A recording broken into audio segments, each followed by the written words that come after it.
Fantastique.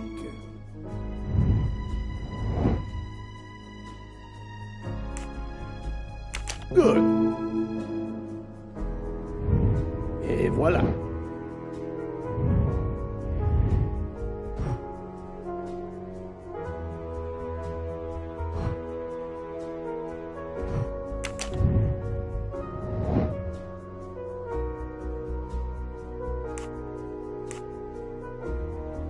Adéquate.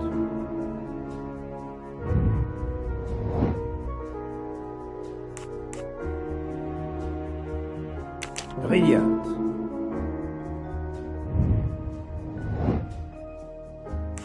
I do not think that's the right answer. Are you a smoker? Good job.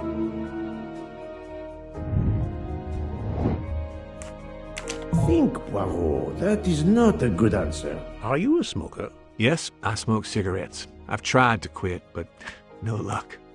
Well done. My little gray cells did not let me down.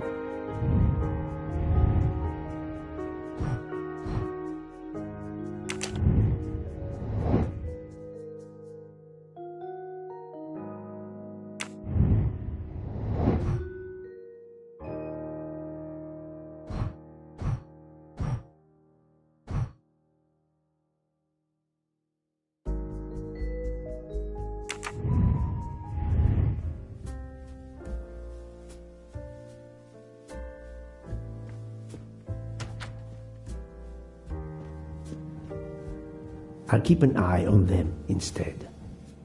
I'll observe her instead.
That's the right answer.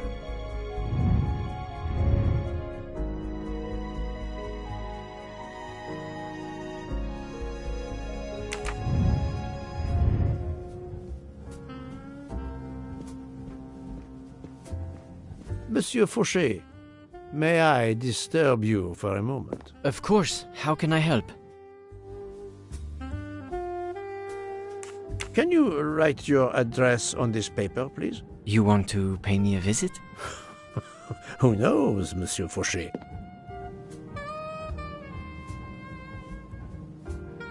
He is right-handed, there can be no doubt.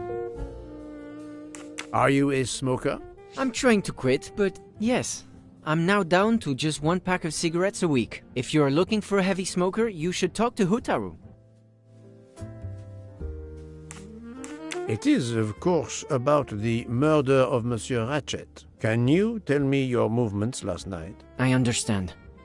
Yesterday evening, I took a break at Vinkovsky station with Hotaru. We then went to our quarters in the staff accommodations, a section of the luggage car. Freya was there, reading, and I went to bed right after. Freya is there now, I think, and Hotaru is in the kitchen. They can verify my story. What time was this? 11:30 p.m. or a bit after. The snow was beginning to fall heavily. I see. Thank you. Thank you, Monsieur Fauché. I'll come back to you if I have more questions. Monsieur Fauché, may I disturb... Of course. How... Thank you, Monsieur Fauché.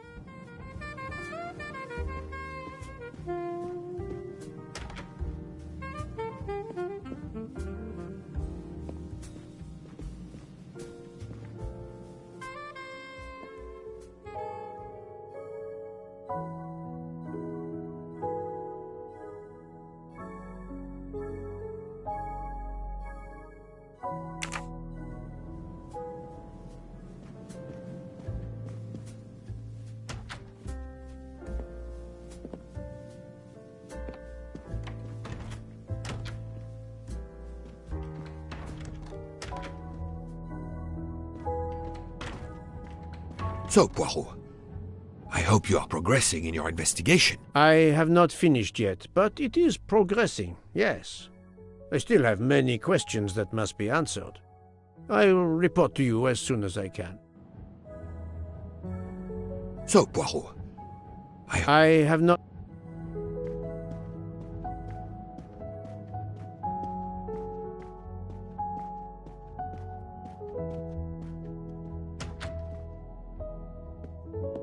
Ah, Monsieur Maury, would you have a few minutes to give me? I have some questions to ask you. Do I look like I can answer questions? The room is spinning. My head is about to explode. You were celebrating last night? Celebrating? When Freya always wins. What am I saying? If you want my answers to your questions to make sense, help me recover. You see there, the magnet on the fridge. That is my special recipe. I call it my day after survival tonic. If you could make me my special tonic, I might survive long enough to answer your questions. Jean knows the recipe very well. He can help you with the preparation. Very well, Monsieur Maury. If I must, I must. I will make you your day after survival tonic.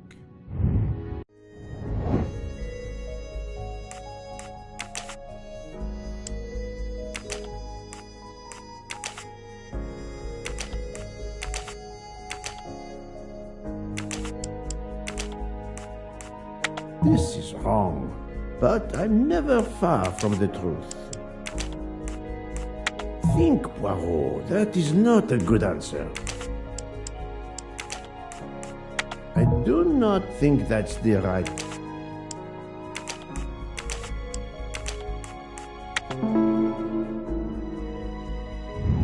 Et voilà.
I'm missing half of the tonic ingredients.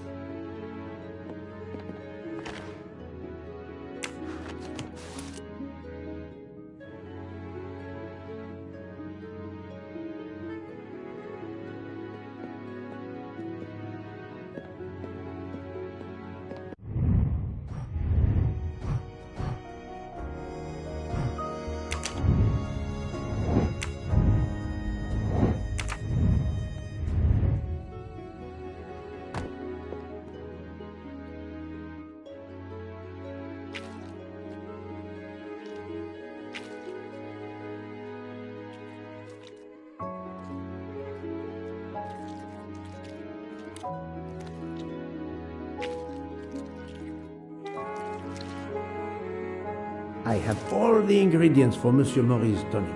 I have to go and see Monsieur Fauchet so he can prepare it for me. How are you feeling, Monsieur Maury? Do you have my tonic? I can barely think.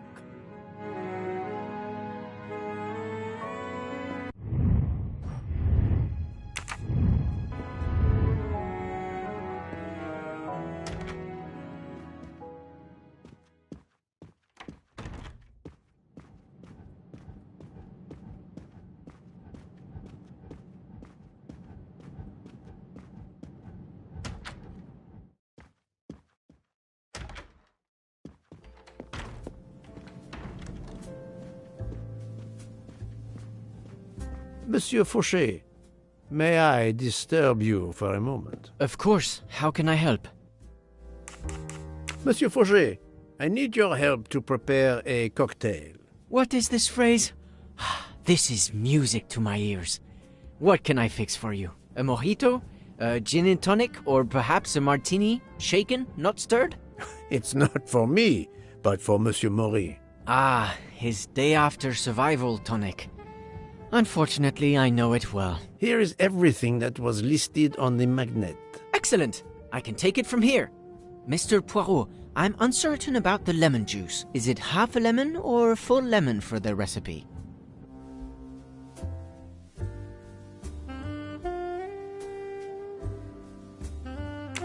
Half a lemon. I can't remember if Hotaru prefers it with ginger or without. Do you remember? I can assure you that he will want the ginger.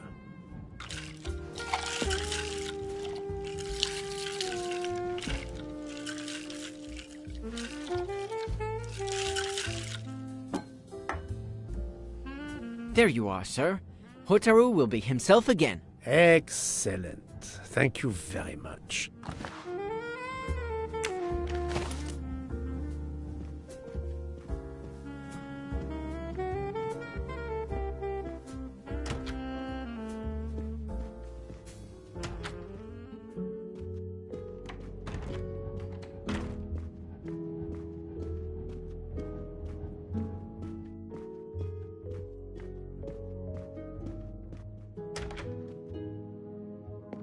Here you go, Mr. Maury. I hope this will help you. Thank you very much. Please give me a moment while this takes effect. It will be a while, I'm afraid. But I will not move from the kitchen. Since I have to wait, do you know where I can find Mademoiselle Nielsen? She is in the staff quarters in the luggage car. If the door is locked, John will have the key. Thank you. I will return. I hope you have a speedy recovery.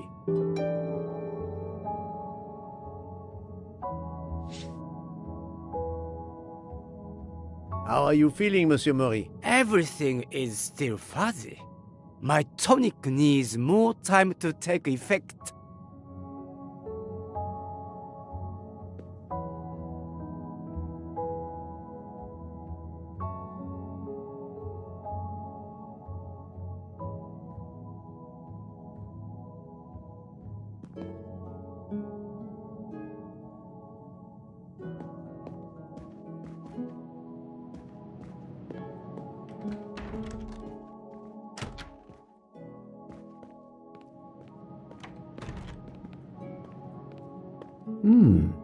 It's locked. It's locked.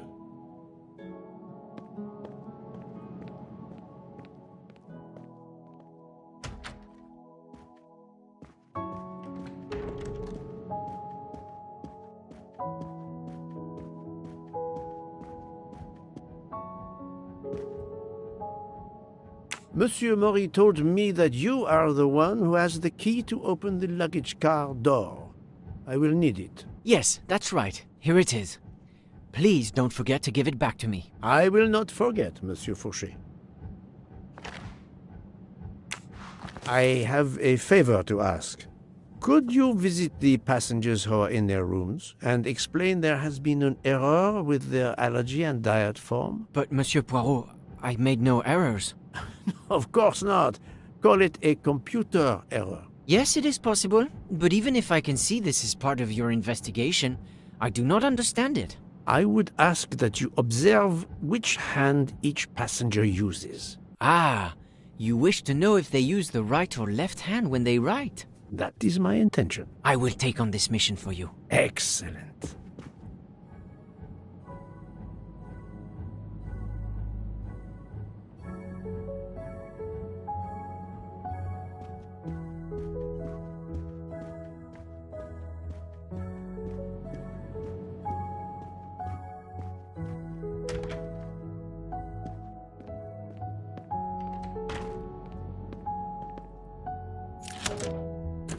That's it.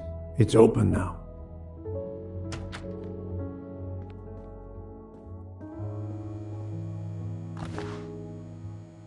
A deck of cards. I suspect they were reading diamonds and spades instead of books.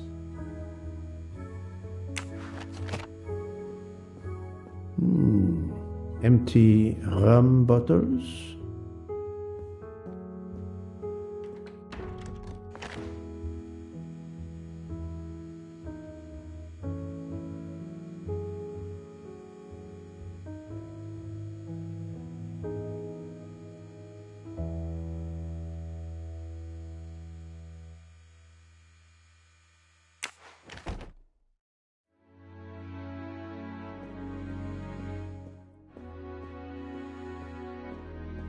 Hello, Mademoiselle Nielsen. May I ask you a few questions? I don't have a minute. My career is ruined, and it's not my fault. But how did this terrible thing come to pass? My supplies, passenger luggage, our living space.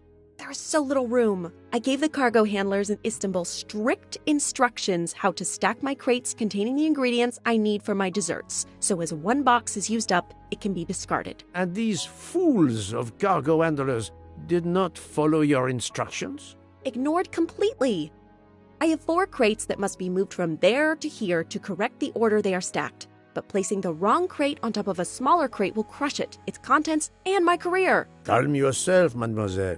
I understand.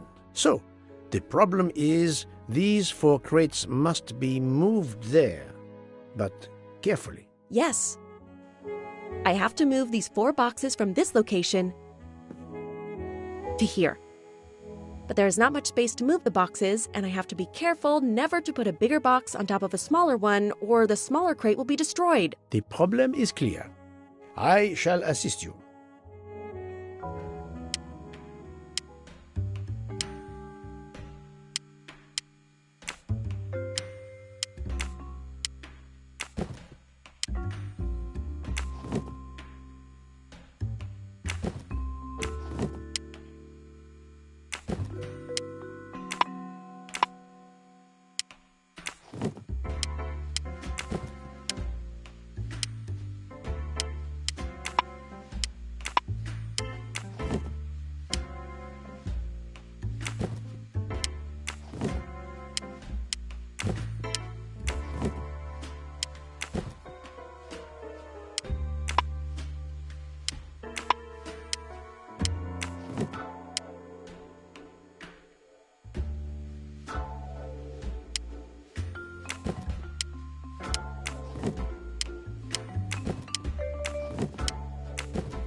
Et voilà! You are a lifesaver. Or at least a dessert saver. Thank you, thank you.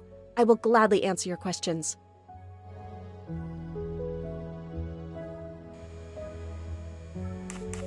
Do you smoke? No, I never have. Thank you. Can you tell me your movements of last night? Last night after dinner, I stayed in the kitchen until 12:15 a.m. Then I joined Jean and Hotaru in our quarters. Then all of us read quietly in our beds until we fell asleep. A very studious staff. However, Monsieur Maury doesn't seem to have followed the same literary pursuit as the others. And these rum bottles, do they have something to do with his hangover?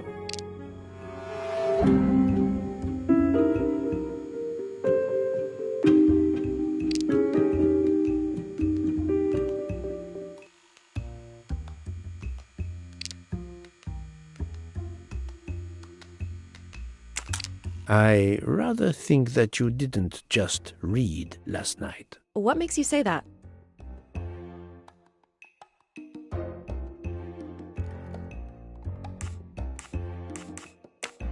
the empty rum bottles?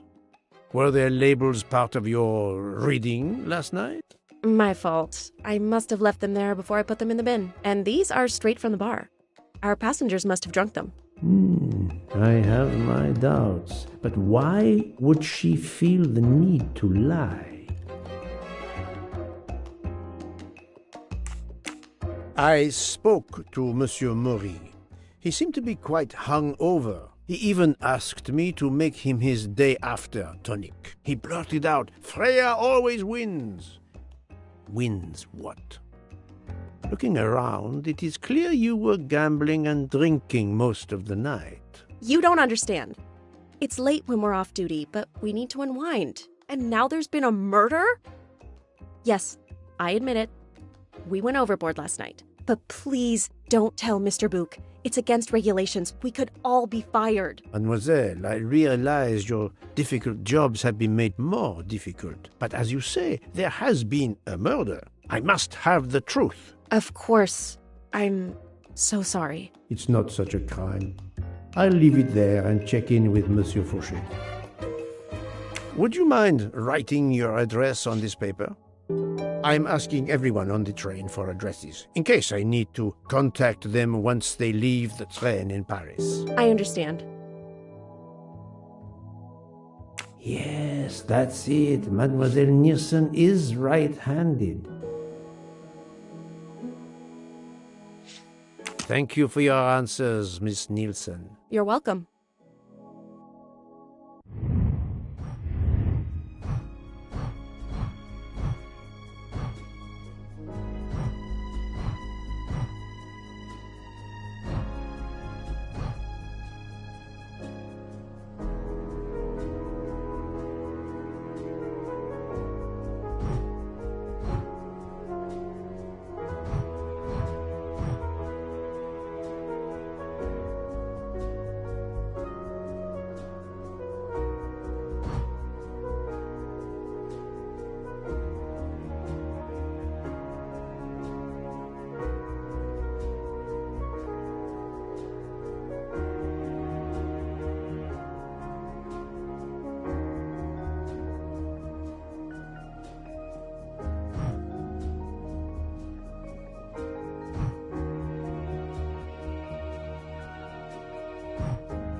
Another golden moustache to treasure.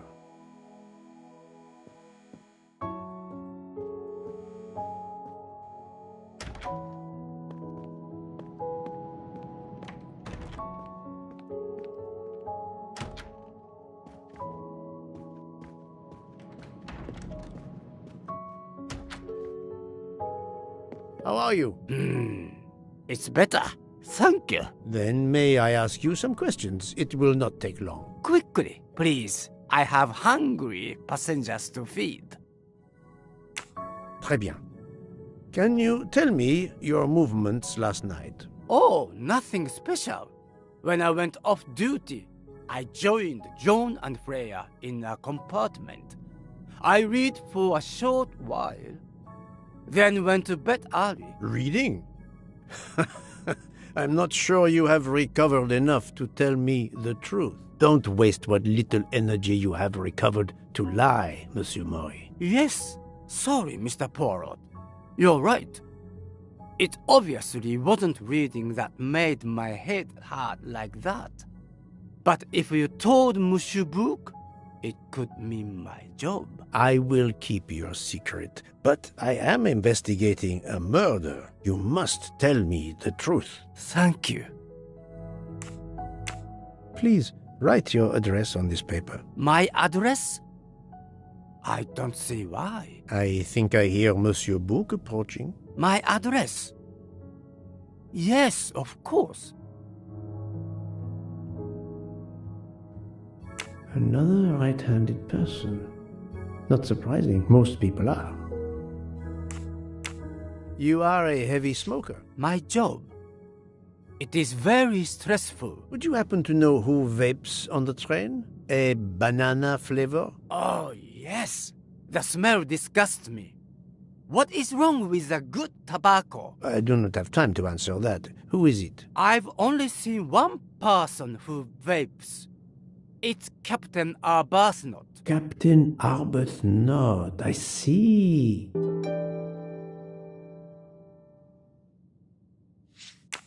Your testimony was invaluable to me. Thank you. Take care, Monsieur Maury. My palate depends on your good health.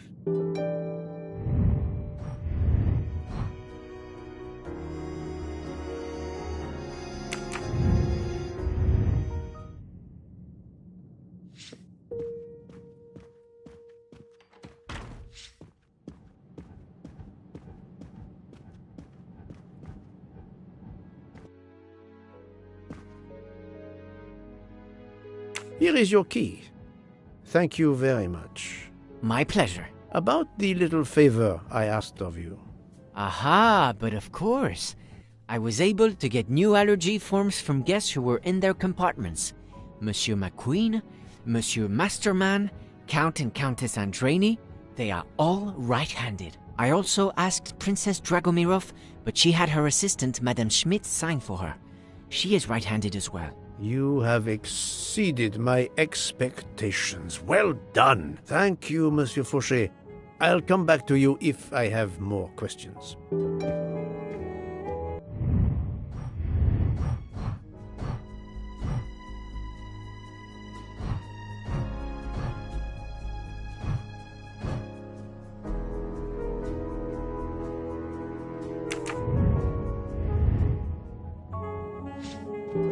So, Poirot, I hope you are progressing in your investigation. I have not finished yet, but it is progressing, yes.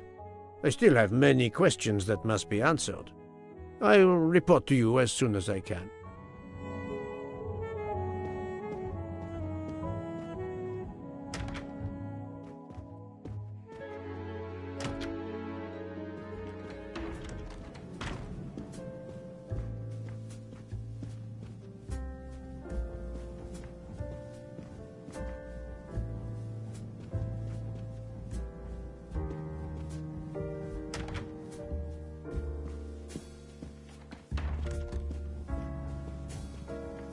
Mademoiselle Debenham, I have a few questions for you. Of course.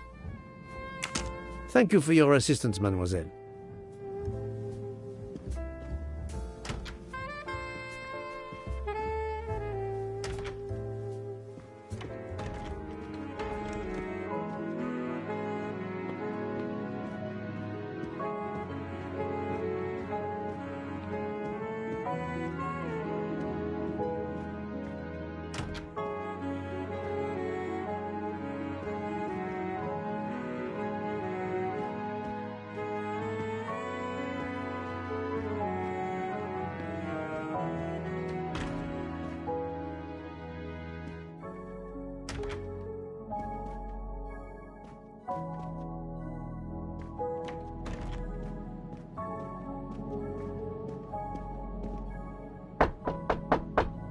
Captain Arbuthnot, I know that you are the only person on this train to smoke e-cigarettes. We found a vial of e-liquid at the crime scene.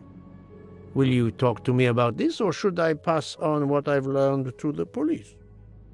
All right. Come in if you must.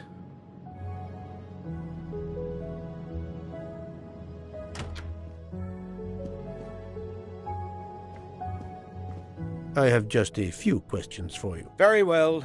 Let's hear them.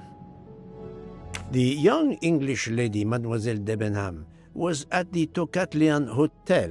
Perhaps you met her there? We exchanged a few words. Fellow Brits abroad, that sort of thing. What can you tell me about Mademoiselle Debenham?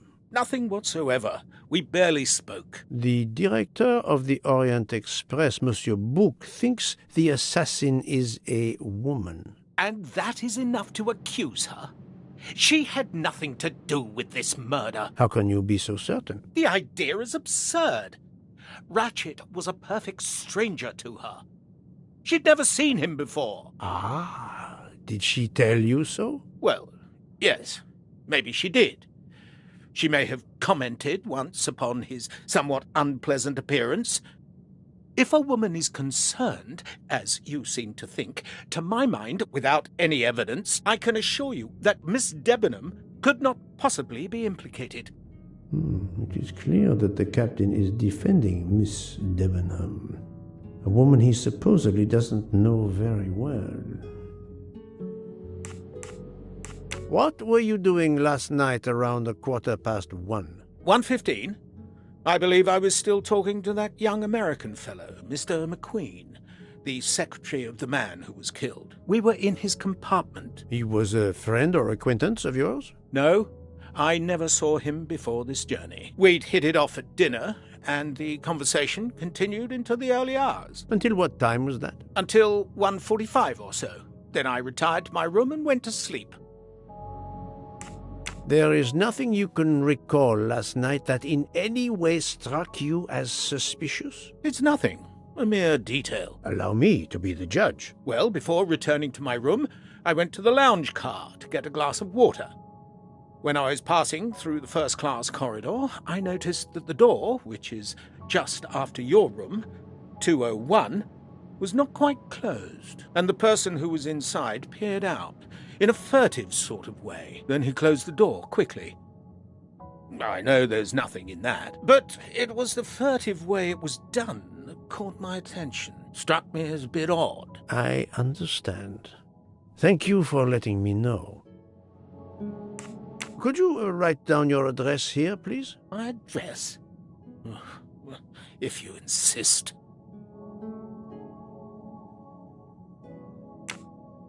This man is right-handed.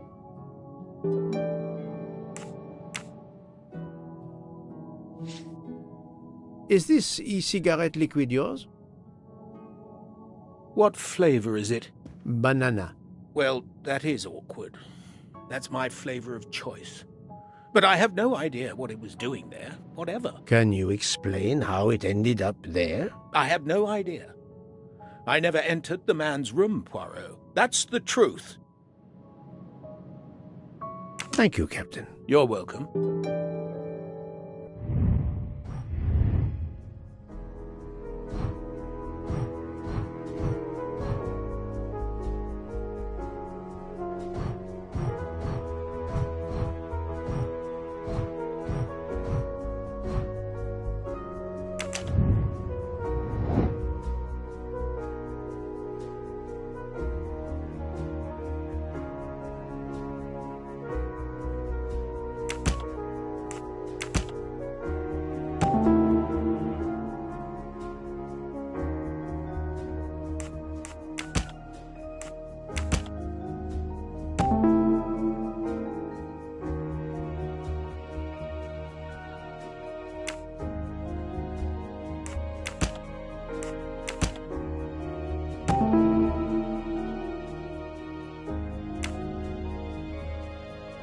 Captain Arbuthnot is the only passenger to smoke an e-cigarette. Even if this liquid in Ratchet's room is a solid clue, he has an alibi. I cannot accuse him without any other proof. That was easy.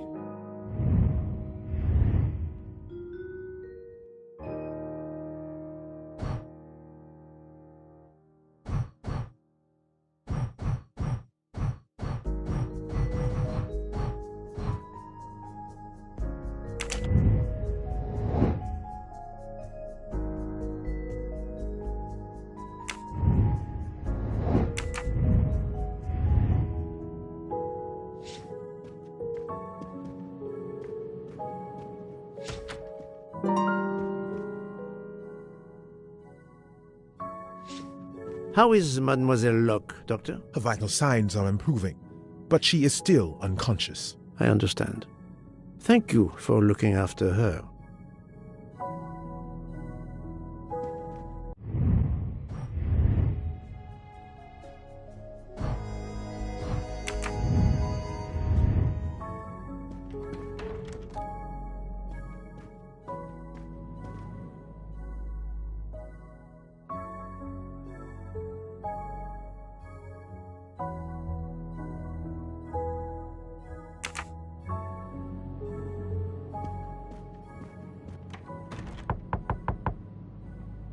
Pardon this intrusion, Mademoiselle Olsen, but something you told me earlier confuses me. Oh, please, come in.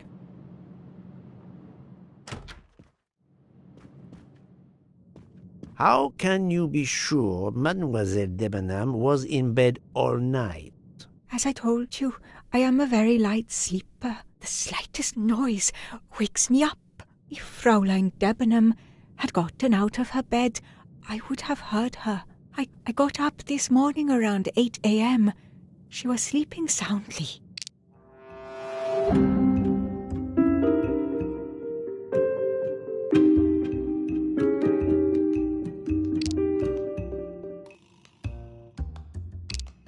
She may be telling the truth, but I cannot be certain.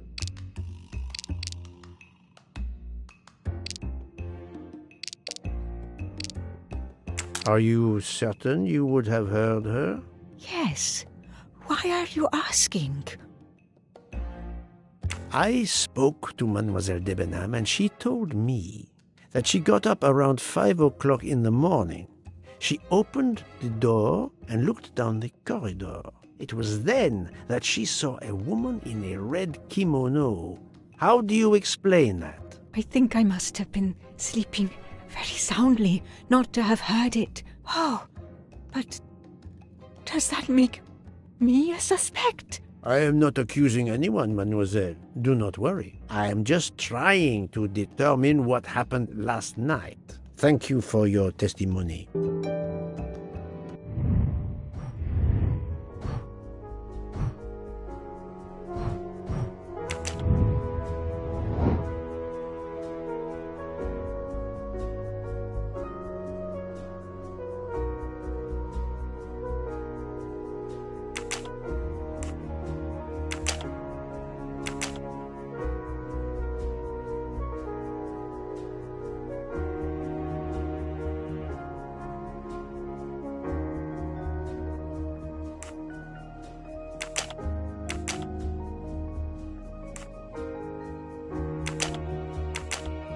No, not good.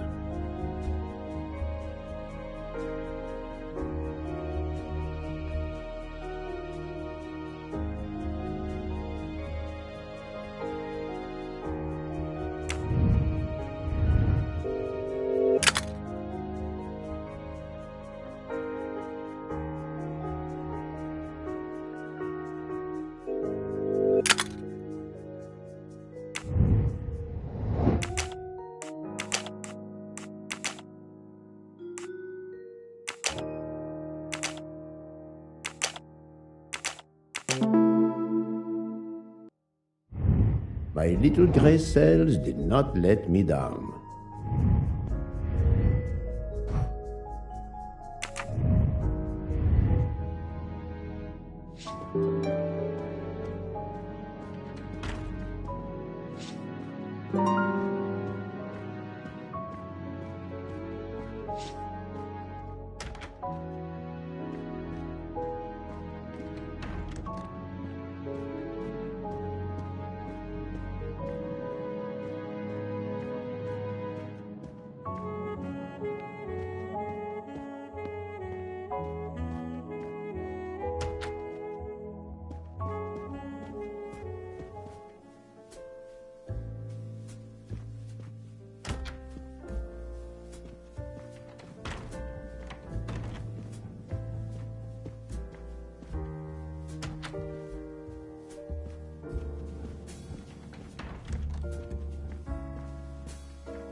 So, Poirot, I hope you are progressing in your investigation.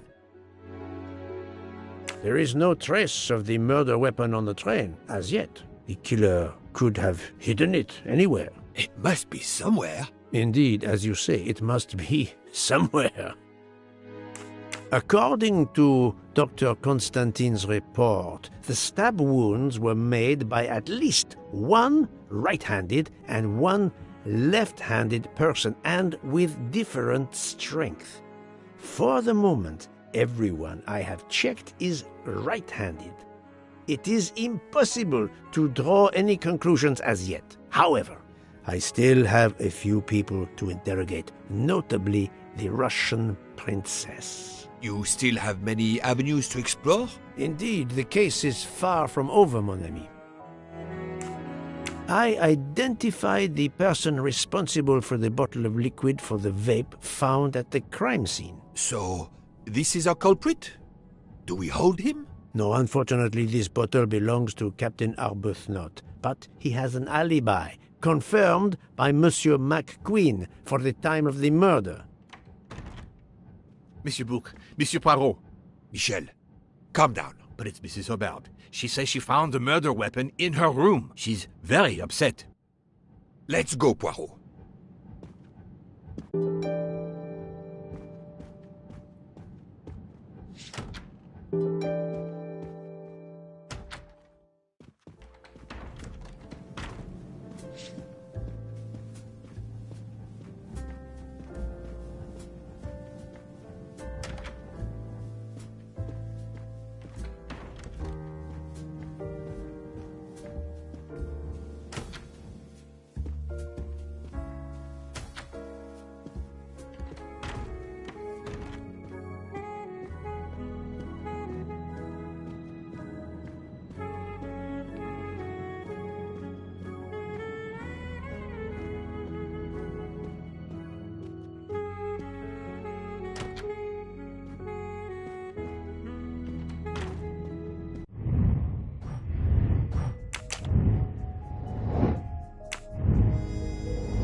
I demand to be allowed to leave this train! Madame, we are in the mountains, trapped in a snowdrift. Stating the obvious, there is a murderer among us. He had the audacity to hide his weapon in my room. Please, Madame Hubbard, take a deep breath and tell us what occurred.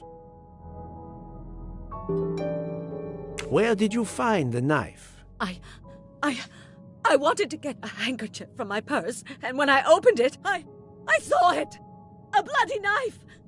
Am I next to be murdered? I very much doubt the murderer would give you his weapon. What do you mean? Madame, he would have used it. Oh, I haven't! Did you touch the knife? Of course not! What a question! I will take that as a no.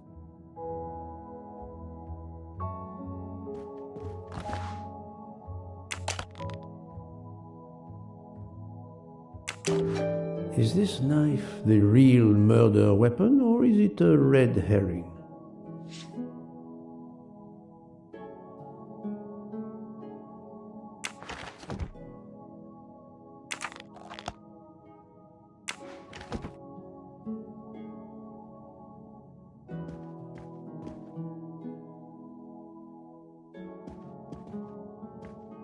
Mrs. Hubbard is distraught, Poirot.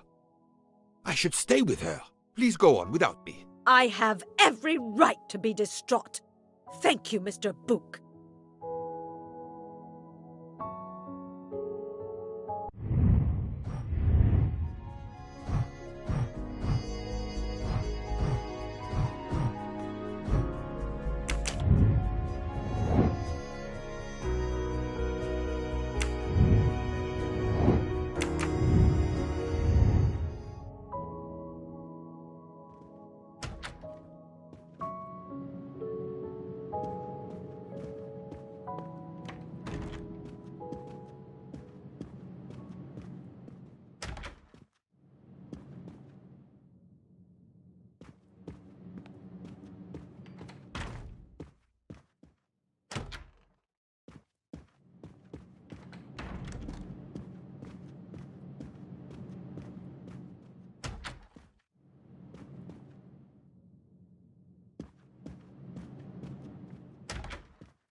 Dr. Constantine, we may have found our murder weapon. We need to make certain. There is a pretty quick way to be sure.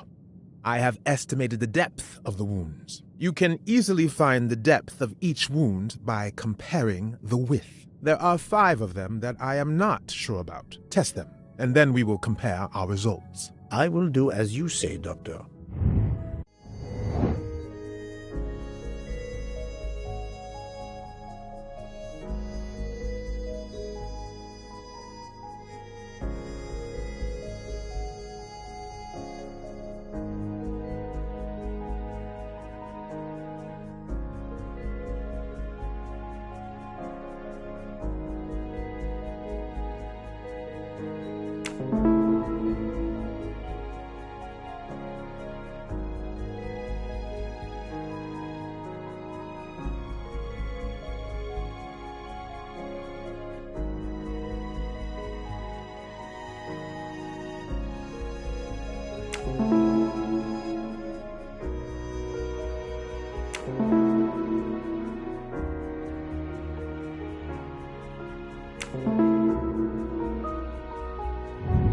Et voilà. What do you think, Doctor? Is this knife really the murder weapon? There can be no doubt. You found the same depths as the estimates I made during the preliminary autopsy. I can assure you that you hold in your hands the weapon that took Ratchet's life.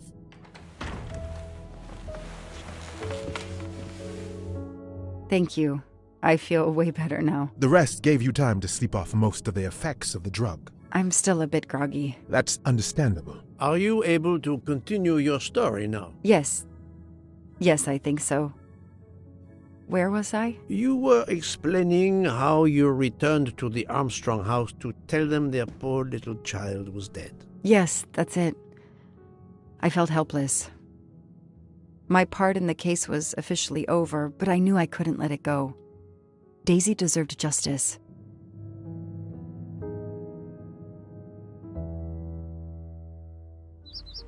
Two days later, I returned to the Armstrong house to tell them Daisy would be released soon for burial. I was angry with myself that I couldn't bring them better news. I wasn't prepared for more tragedy.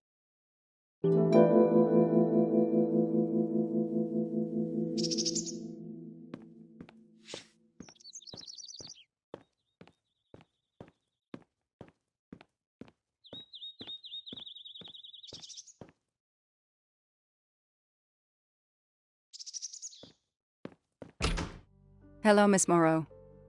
I'm here to see Colonel Armstrong. Good morning, Detective. Colonel Armstrong is upstairs. He isn't well.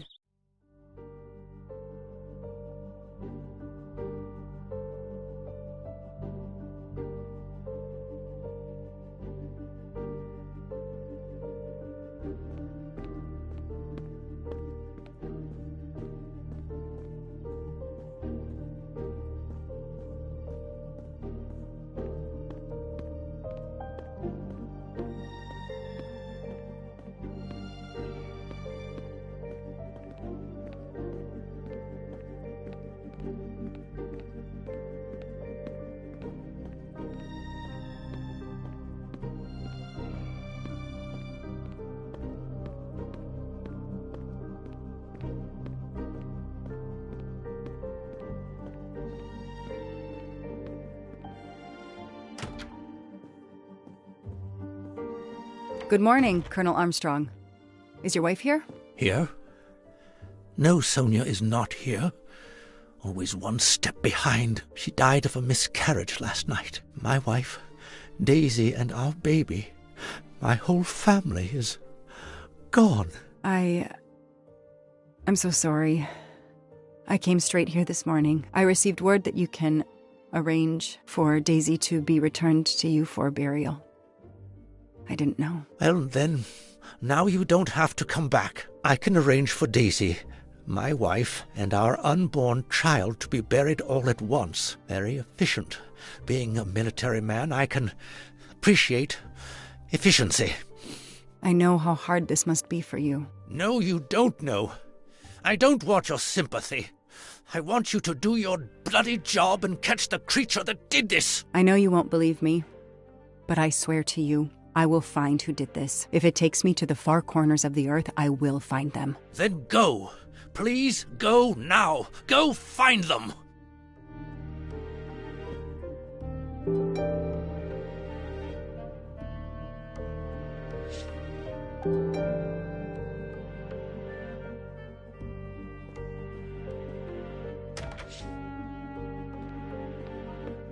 The house that once held the laughter of a child now feels so empty.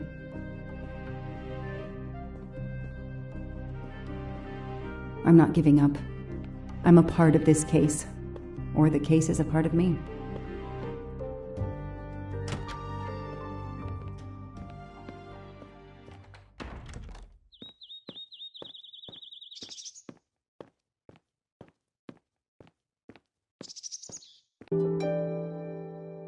All units, Hike is in the vicinity of the cabin where Daisy Armstrong was found, spotted a pickup truck drive through the barricade tape, and then head up the dirt road toward where the subject cabin is located. Any car nearby who can respond? Unit 28, we can respond, but we're a ways away. Dispatch, this is 11. I'm on it. Copy that. 11, you're good to go. Copy that.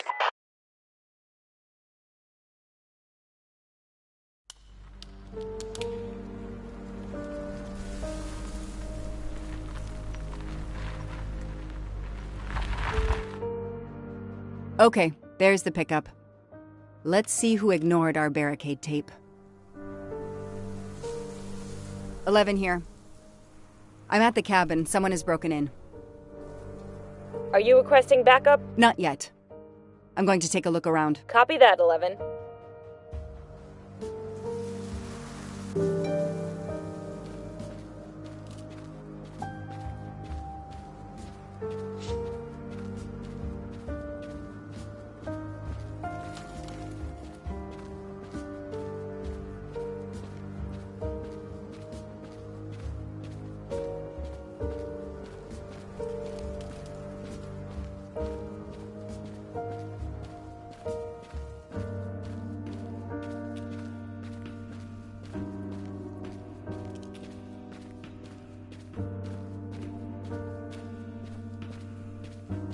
An individual has entered a police-secured area. I have to stop him first.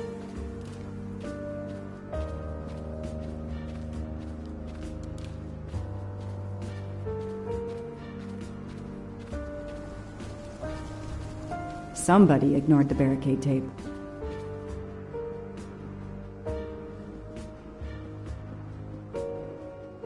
Footprints.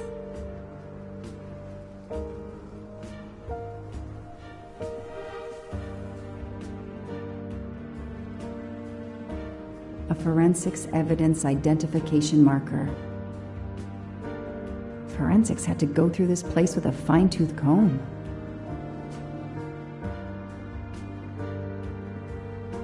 A forensics evidence identification marker.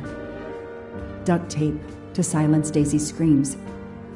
Damn it, Daisy. I will find whoever did this to you. He's not here.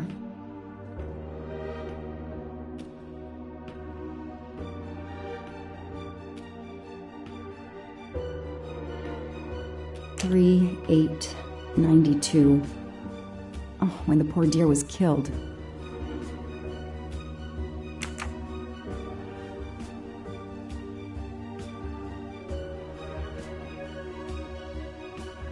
That's where I found Fluffy, Daisy's special toy. I hope we returned him to the family.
I've earned a gold mustache.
Don't shoot, officer. I'm on your side. Sir, keep your hands where I can see them. Sure, no problem. Sir, this is a crime scene. Who the hell are you? I'm a reporter. Boston 6 News. You can get us on cable even here in the mountains. They haven't heard of crime scene tape in a big city like Boston? All right, that wasn't my best move. I got all excited. I didn't expect to find the place deserted. It was hard to resist. You should have tried harder. I'm placing you under arrest. You should be thanking me. Look what you apparently missed and I found. We'll get to that, but you're going to answer some questions first. I'm more used to asking questions, but fire away. Who are you exactly? I'm Michael Clark, journalist for Boston 6 News. Off camera, but someday I'm going to be anchor. You just wait. Do you have a way to prove that? My press card's in my truck. What are you doing here? You should know a crime scene is off limits. I'm investigating the Daisy Armstrong kidnapping like you. Does the pickup parked in front of the cabin belong to you? Yes, indeed, it's mine. I'll check. Show me your hands. I'm gonna cuff you. I'm sure we can work out a deal. Put your hands in front of you.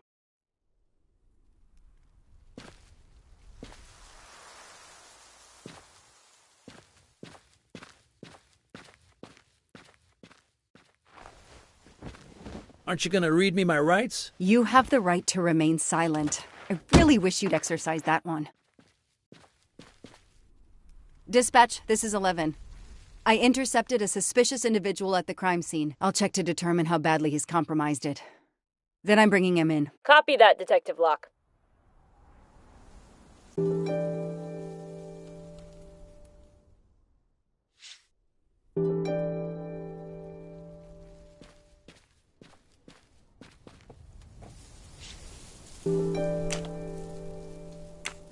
The glove compartment is closed.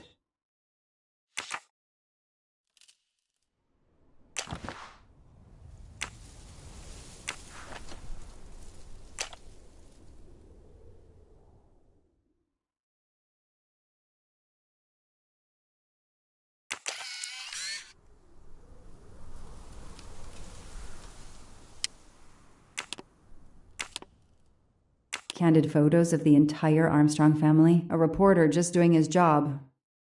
Or something else?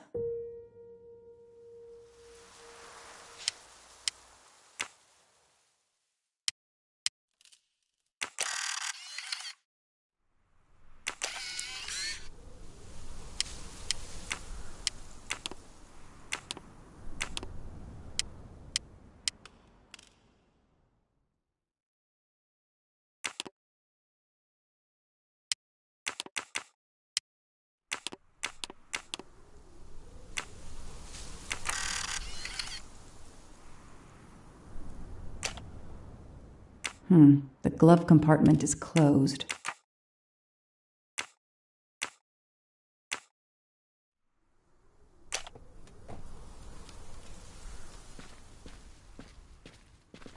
I don't need to talk to the suspect right now.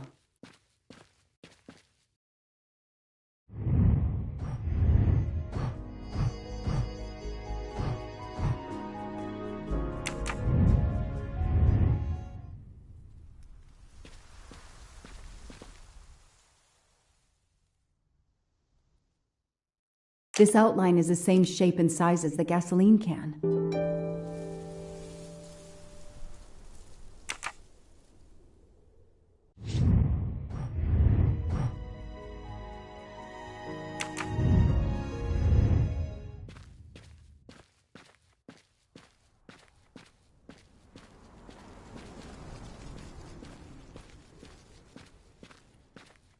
I don't need to talk to the suspect right now.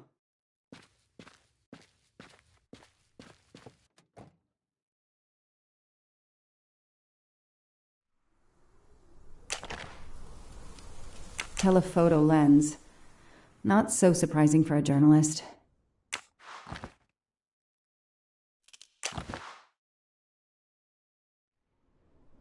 Clark's press card, and the phone number of the newspaper is on it. Ah, good. I can give him a call.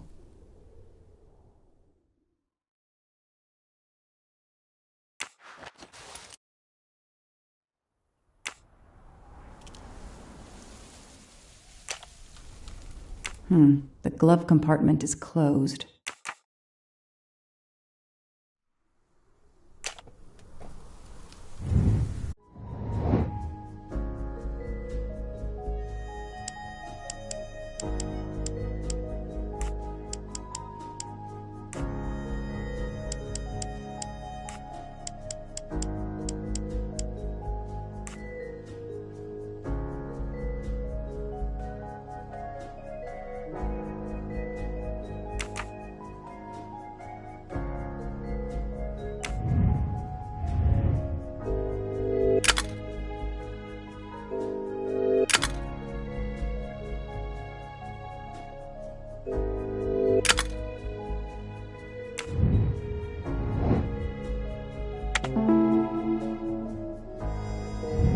That's it.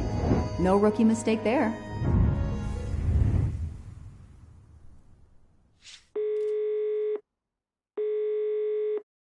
Hi, I'm Detective Joanna Locke, Berkshire Police. I'd like to speak to an editor, please. One moment, please. Hello, Detective Locke? This is Abby Wilson. I'm a senior editor. What can I do for you? Does a man named Michael Clark work for you? Yes, he does. Why?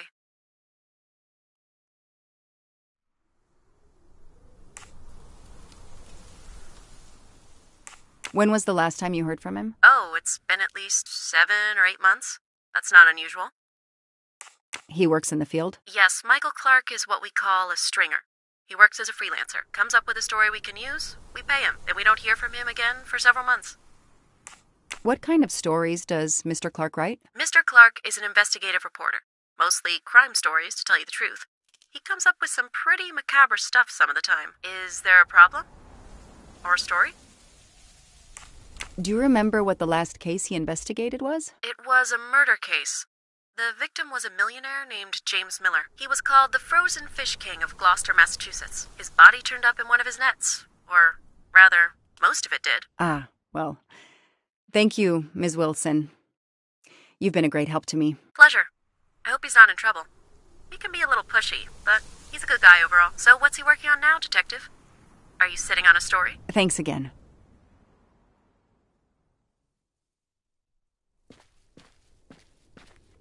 I don't need to talk to the suspect right now.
isn't the right combination.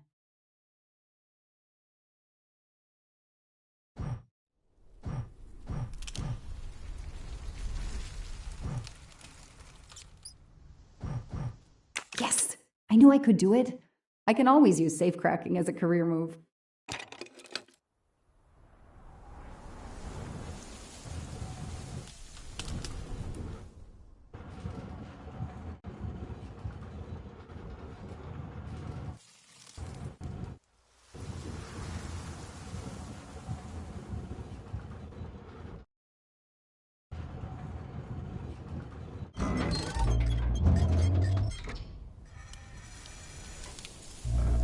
There. Now let's see what secrets you're hiding.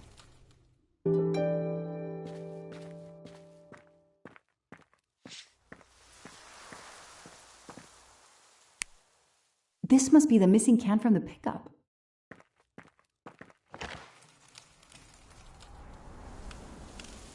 The cap's been damaged, and some gasoline has leaked out.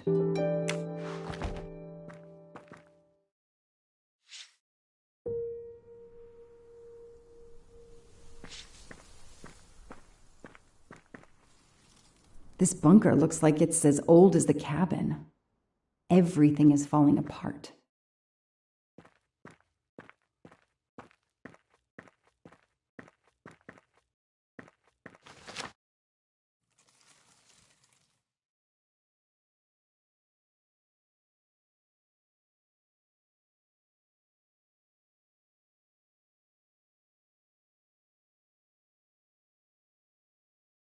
This blueprint. It looks like the bomb in the cabin. The kidnapper built the bomb here.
Now what?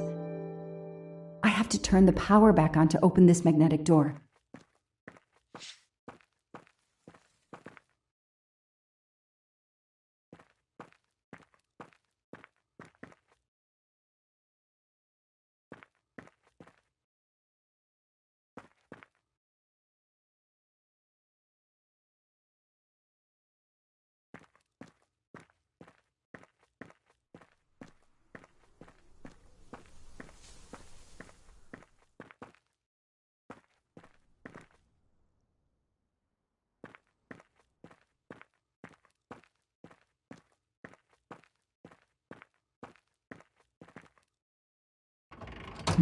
No, doesn't work.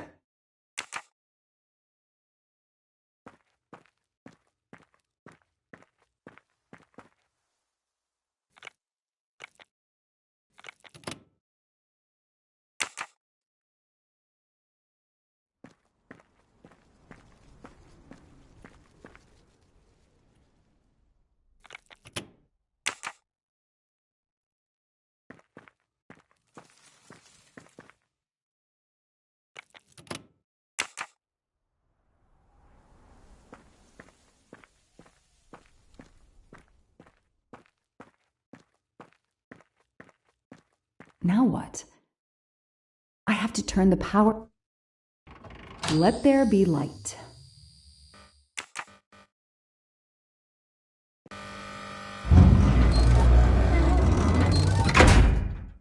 Perfect, it works.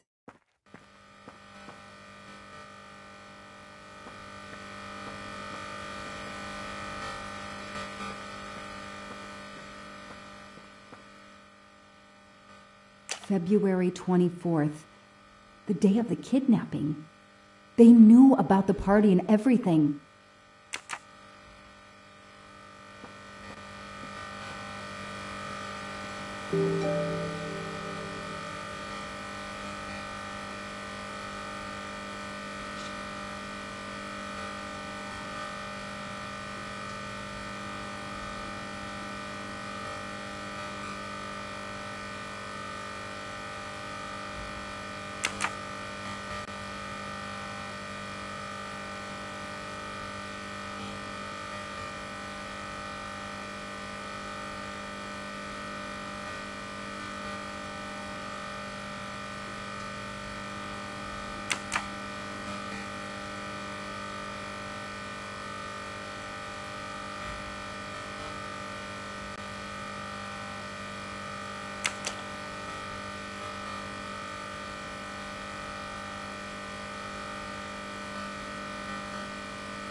Yes! I knew I could do it. I can always use safecrafting as a career move.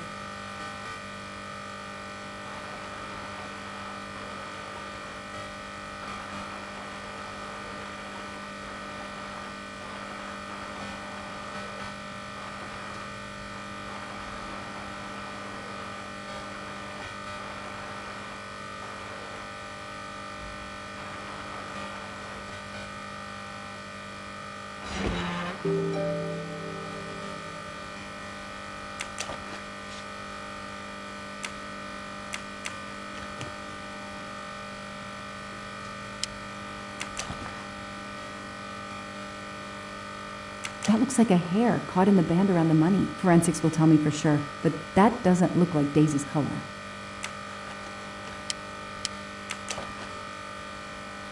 An expensive-looking pen with the initials JM? What's its story?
It's Daisy's hair clip, the same as the picture I saw at the Armstrong house.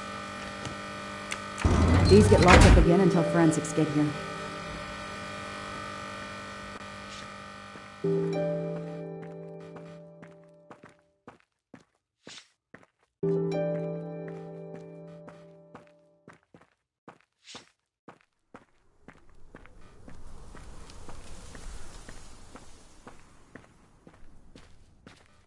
I'll secure the bunker for forensics.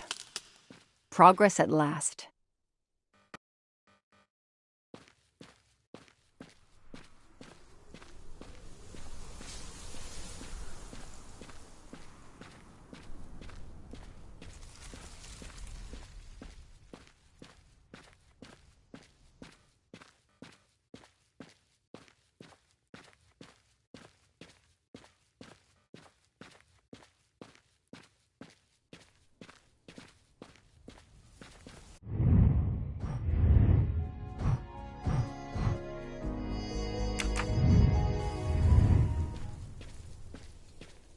I don't need to talk to the suspect right now.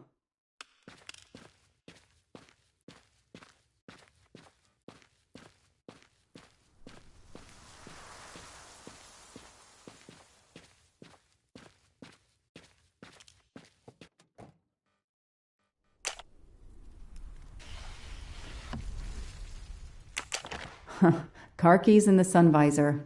A classic hiding place. Well, at least on TV.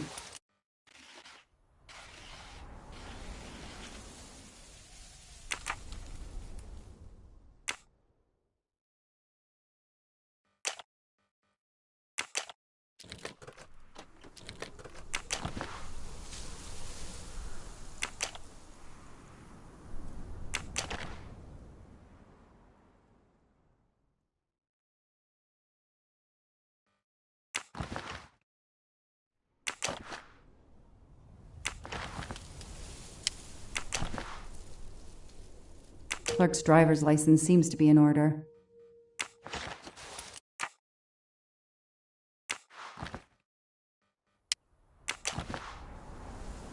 The vehicle registration is not in the name of Michael Clark or a rental company. Okay, time for forensics to attack that bunker. And Clark?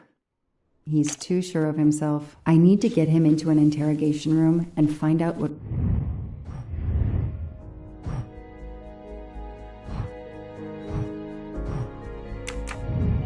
really makes him tick.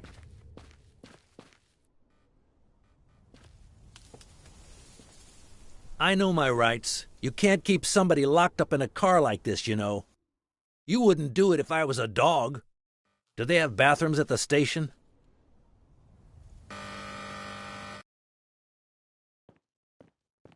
I have the right to make a phone call, Detective whatever your name is. That phone is an outside line. Hello, boss. It's Michael Clark. I'm still on the Armstrong kidnap, but there's a small problem. I got caught being someplace I shouldn't be. I'm at the police station. No, I'm not under arrest. Just questioning. Fire me. Why? The station's integrity? You're kidding me, right? If you think I've screwed up that badly, then fire me. Got that? Fire me. Yes, do it. That didn't go well. I think I got my point across. What happens now? Go ahead. Then we'll have a chat.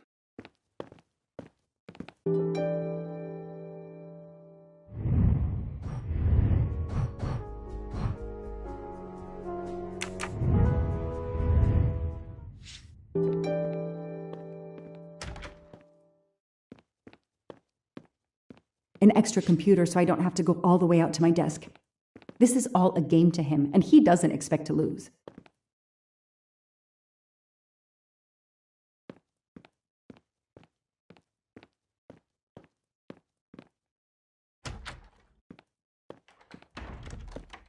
Now that we've taken your DNA, we can begin. Interview of suspect Michael Clark, 6 p.m., March 30th, 2019. This interview is being recorded. By elves behind the mirror, no doubt? You were arrested at a crime scene where you damaged police barricade tape. I'll pay for a new role. That's a Class A misdemeanor. It's unfortunate. To begin with, where were you on the night Daisy Armstrong was kidnapped? I was watching TV in my motel room, but I had my police scanner on.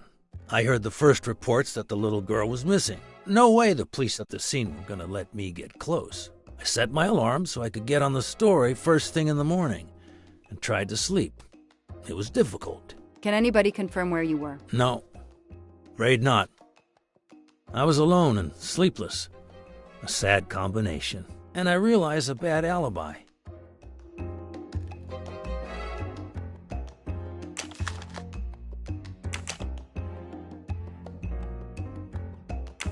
Let's move on to the gas cans and what we found in your pockets when you were brought in here today. That sounds exciting.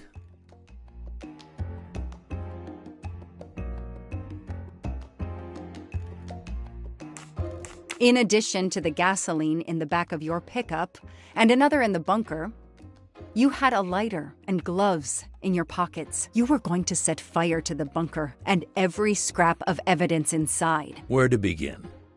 I'm sorry to disappoint you, but I wasn't planning to use these things to destroy the crime scene. I've been around crime scenes my entire career. I brought the gloves so as not to contaminate it with my fingerprints. The gas can in the back of my pickup, I use it to put gas in the truck. Gas stations are few and far between in your mountains. I didn't know there was a gas can in the bunker. If that's true, I did you a favor. My arrival obviously scared off somebody planning to burn everything. Do you also have an excuse for your lighter? The lighter? I'm trying to quit smoking. I used the lighter as a reminder not to start again.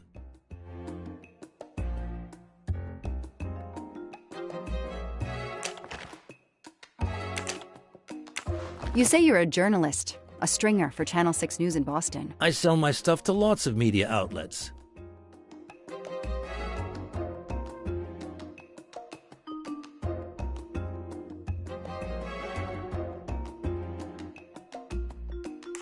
Your camera was in your pickup. You didn't want to take pictures of the crime scene? I like to get the lay of the land. Once I see the story I want to tell, then I start documenting it. I don't know any journalist who works a case without their camera close at hand. He thinks he's invincible. I need to play his ego. That's the key. What are you doing in the Berkshires? And what is your connection to the Armstrong case? For the past few months, I've been working on a big case. Boston 6 News was looking forward to my next story, the Armstrongs.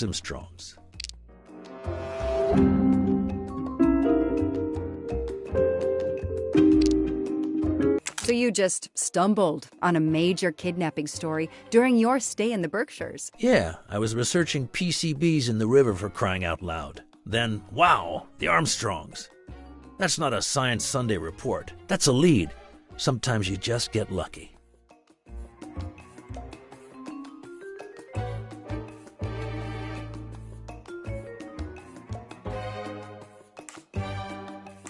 Your camera in the pickup. There were photos of Daisy from before she was kidnapped. The Armstrongs are a famous family, like the Kennedys or Hollywood couples. Gossip sites love them. People want to see how they live. I started out just stealing candid shots. Paparazzi live on getting that one exclusive shot. Steamy, intimate, whatever. Then when the kidnapping happened, I realized I was here first. What an opportunity. And I jumped at it. You have an answer for everything. You're not very good at this, are you? How long have you been on the job? Long enough to put you away for life, if you killed that little girl.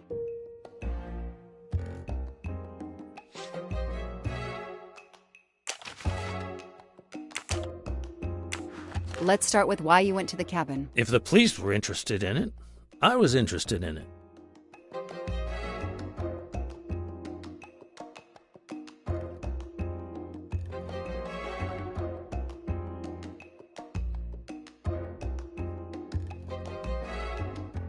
That pickup of yours, that's a very nice ride. Especially for a stringer who only gets a few stories on the air. How can you afford it? When Boston 6 does use a story, they pay okay. That truck is top of the range. How much did it set you back? $55,000, $60,000? When I have to, I do what everybody else does. I take out a loan. How about you, detective? You got a loan on your car? He's enjoying himself. I need to throw him off balance somehow, surprise him into making an error. Explain to me again how you got to the crime scene. I listened in on the police radio frequency. Anybody can do it with a scanner. I headed for the crime scene in my trusty pickup, like I've done for years. After the forensic team left, I needed to see the crime scene for myself. I got to the bunker just before you arrived.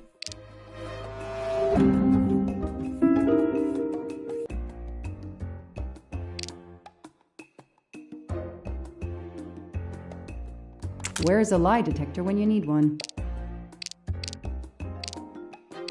You said you've been driving that pickup for years? You heard right. Thanks to it, I never miss a story. I found your driver's license in your truck. It's not a great picture, but it's me, all right. If it's a fake, it's a really good one. Looks authentic. I called Boston 6 News. They didn't tell me you were working on the Armstrong case. Every news outlet had breaking news on finding the kid's body. I need a new angle for them to run with. I need to give them something exclusive. That's right. The editor, Abby Wilson, said they hadn't heard from him for months. You say you've been using your pickup for years, but the title certificate is not in your name. The truck belongs to somebody named Stephen Baker. Okay, I don't get why the pickup is so important to you, but I guess my ego made me say that.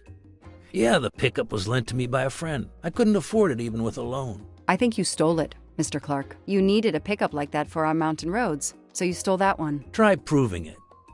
But while you run off on some wild goose chase, you can't hold me. I know that Clark is lying. I need to reconstruct the whole sequence of events in order to understand what happened.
I don't need Mr. Poirot to tell me I'm wrong.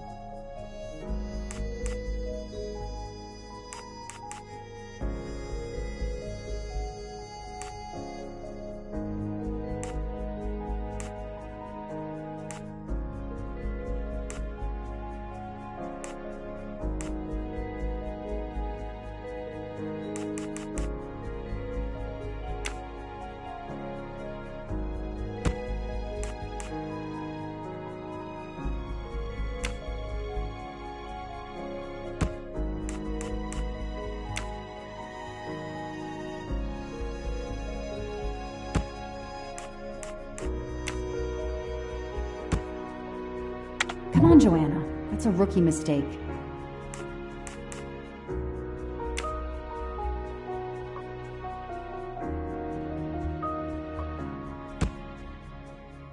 No, Joanna. That doesn't track.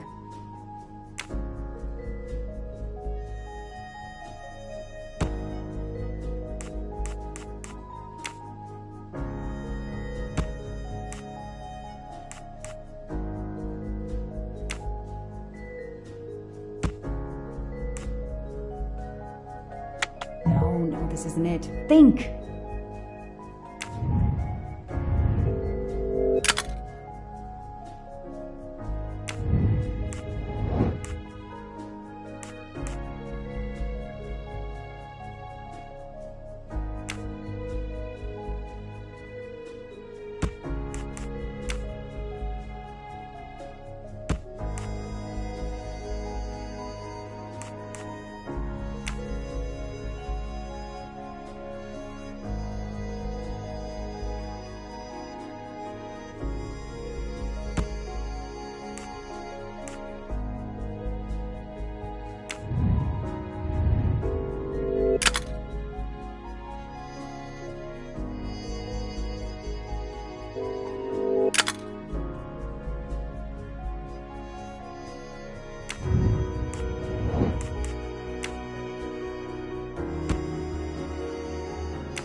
Hey, I'm a pretty good detective after all. I'll tell you what really happened. You waited until forensics left and arrived in your probably stolen pickup. You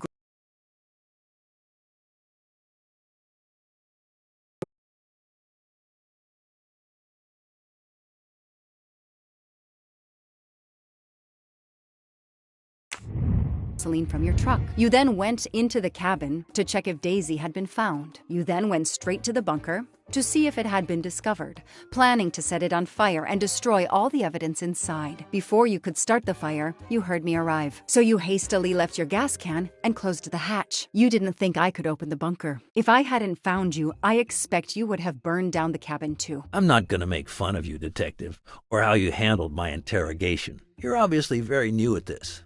I swear I'm telling the truth. I didn't know the bunker was there until the moment you showed up. I seem to have... DNA results from the bunker will continue this conversation. You have no concrete evidence against me whatsoever. The lab results will be in soon. You won't get away with this. See that call? That's your arrest warrant and a one-way ticket to prison. I'll be right back.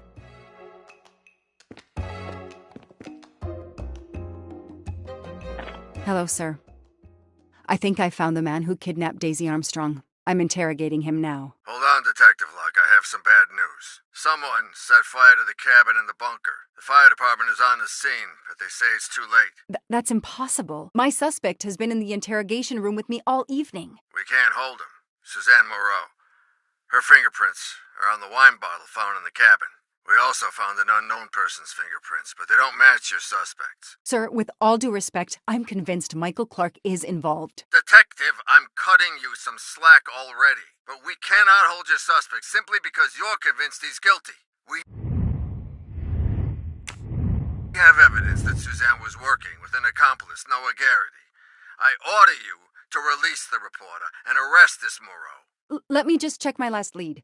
The DNA analysis of the hair found in the bunker safe. The results just came in. I know how hard this is. Okay. Get the DNA results. Detective Locke, I will give you 1 hour maximum. Then you close the file and arrest Suzanne Moreau. Thank you, sir.